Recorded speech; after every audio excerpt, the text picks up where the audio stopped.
Hello guys, welcome back to my YouTube channel. UPSC aspirants के द्वारा सी set cut off 23% करने या फिर री एग्ज़ाम करने की जो मांग है वो लगातार अभ्यर्थियों के साइड से जारी है।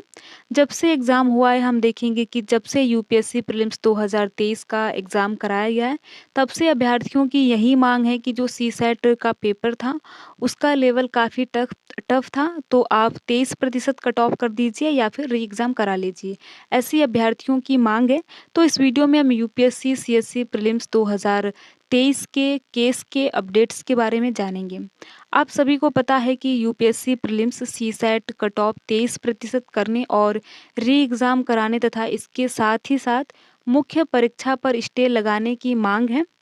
तो इसको लेकर कोर्ट में जो मामले चल रहे हैं, लेकिन इसमें सबसे बड़ा सवाल ये है कि जो भी कोर्ट का ऑर्डर आ रहा है या फिर डिसीजन आ रहा है वो अभ्यर्थियों के पक्ष में न होकर डायरेक्ट हम देख सकते हैं कि यूपीएससी के पक्ष में आता हुआ दिख रहा है।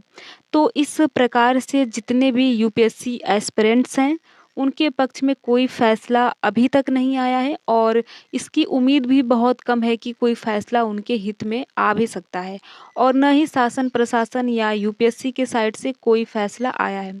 रिसेंटली 3 मामलों की सुनवाई हुई, जिसमें दिल्ली हाई कोर्ट के द्वारा सुनवाई हुई और इसके साथ ही कैट में भी सुनवाई हुई। इसमें जो सिद्धार्थ मिश्रा वर्सेस यूपीएससी के मैटर में जो केस था उसे खारिज कर दिया गया दिल्ली हाई कोर्ट के द्वारा, और कैट का जो फैसला आया था वो भी यूपीएससी के पक्ष में आया था। तो इस प्रकार से हम देख सकते हैं कि जितने भी फैसले आ रहे हैं वो डायरेक्ट यूपीएससी के पक्ष में आते हुए दिख रहे हैं। अभी तक कोई भी फैसला अभ्यर्थियों के पक्ष में सकारात्मक न होने से जो अभ्यर्थियों के द्वारा प्रयास किया जा रहा है वो तो अभ्यर्थी जो है वो प्रयास अपना करते रहें, इसके साथ ही साथ अपनी जो परीक्षा है उसकी तैयारी भी करते रहें, क्योंकि 2024 में प्रीलिम्स की परीक्षा तो होनी ही है। क्योंकि मुख्य परीक्षा सितंबर में होगी और इसकी उम्मीद बिल्कुल ना के बराबर है कि मुख्य परीक्षा पर अब जो स्टे है वो लगाया जा सकता है, क्योंकि इसकी जो पॉसिबिलिटी है वो बहुत ही कम है। और इसके साथ ही यूपीएससी प्रीलिम्स 2023 का जो सीसेट का पेपर है उसका जो कट ऑफ है 23% करने की मांग है या फिर री एग्ज़ाम कराने की मांग है, तो इसकी भी जो संभावना है वो बहुत कम बन रही है कि ऐसा पॉसिबल हो पाएगा। क्योंकि अभ्यर्थियों की संख्या बहुत कम दिल्ली हाई कोर्ट के जज के द्वारा बताई गई है।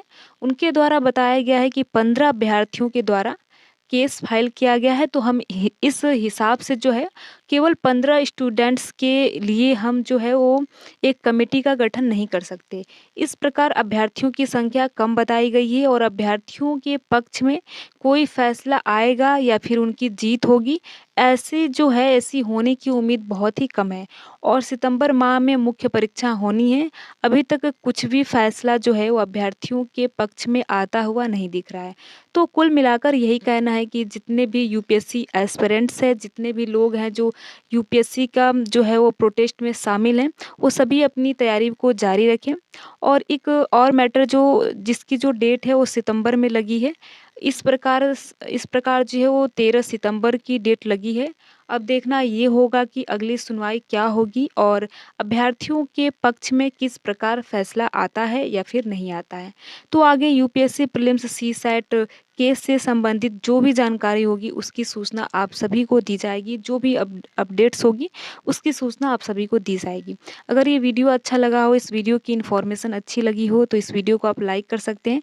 वीडियो अच्छा नहीं लगा हो तो वीडियो को आप डिसलाइक भी कर सकते हैं। Thank you.